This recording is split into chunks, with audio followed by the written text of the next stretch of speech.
O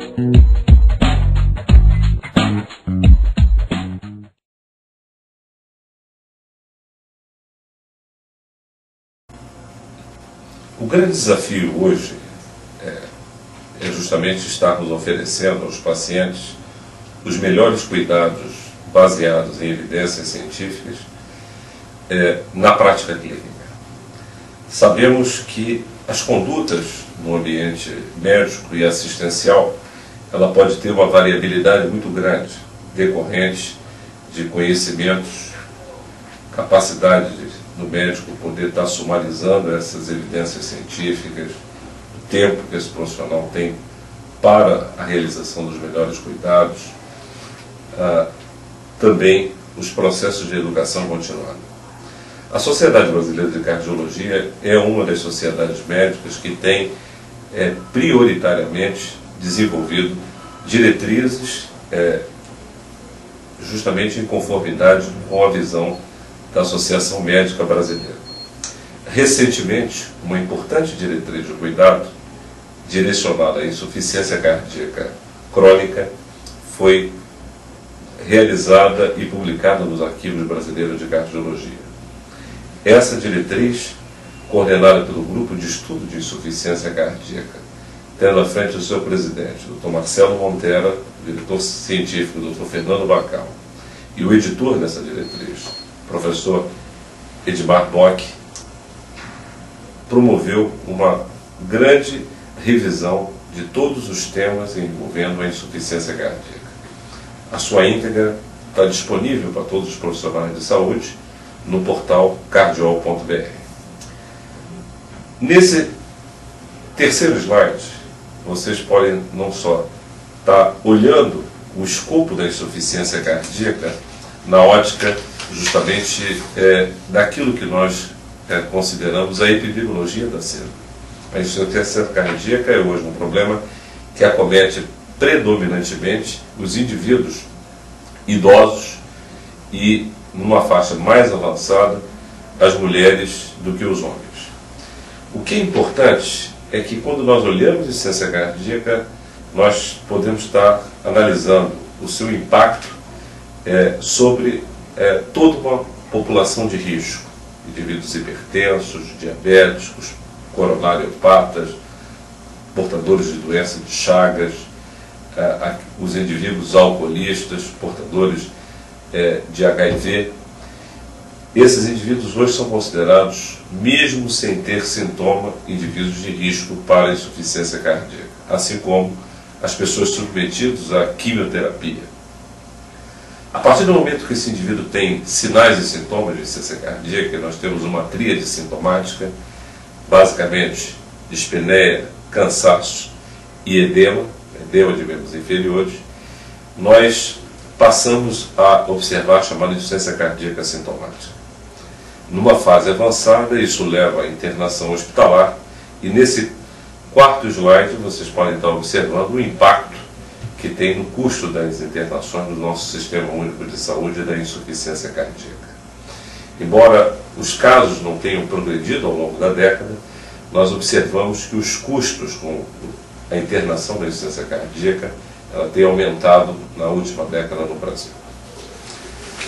Um aspecto também extremamente importante é justamente de como fazer o diagnóstico. O que nós podemos olhar nesse slide que apresenta o algoritmo da insuficiência cardíaca é que nós temos dois caminhos.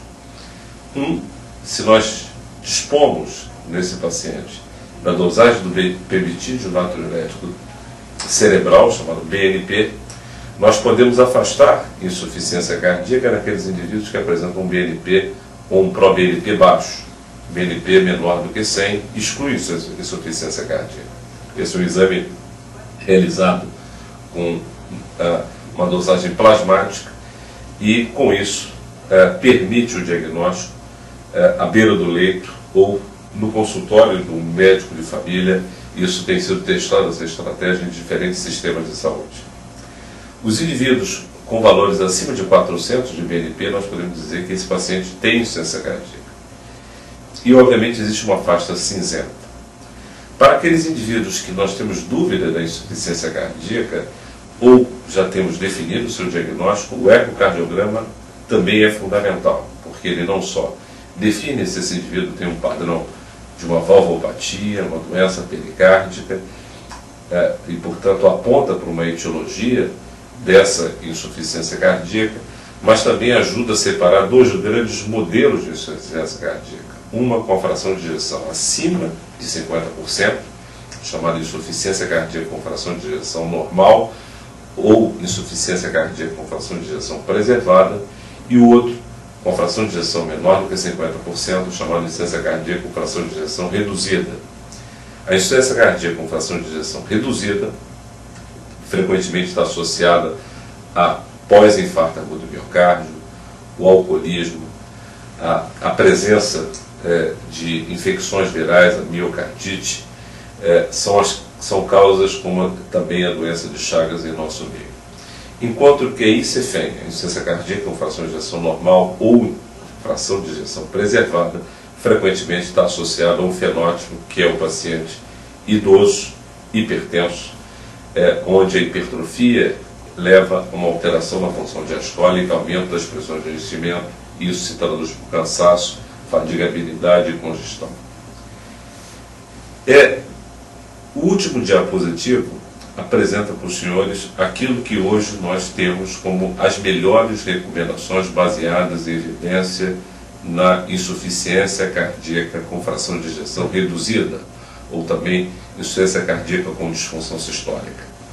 Para esse grupo de pacientes, um grupo de recomendações baseada em importantes ensaios clínicos realizados nas últimas 2 décadas, é possível nós termos um tripé de recomendação onde os beta-bloqueadores e os inibidores da ECA, naqueles indivíduos com classe funcional 1, 2, e naqueles que têm classe funcional 3 e 4, quando nós acoplamos o inibidor de aldosterona a essa dupla, que é ECA e beta-bloqueador, nós temos um tripé farmacológico que reduz a mortalidade e a morbidade desses pacientes.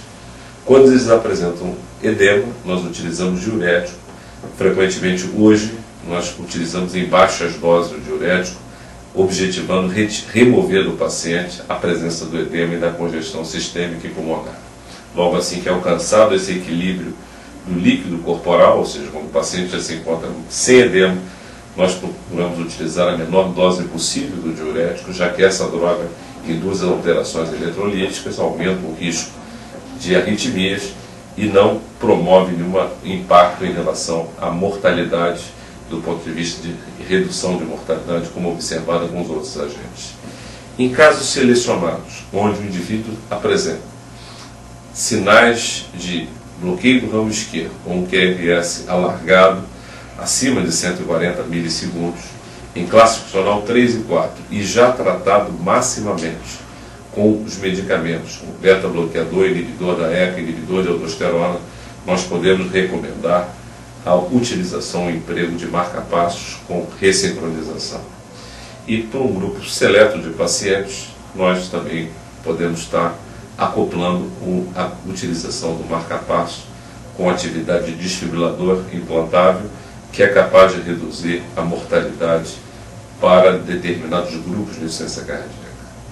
Maiores detalhes, vale a pena os senhores olharem com atenção esse material importante desse documento da Sociedade Brasileira de Cardiologia, que com certeza é uma excelente contribuição para clínicos, cardiologistas, médicos de família e médicos que trabalham com assistência cardiovascular. Muito obrigado.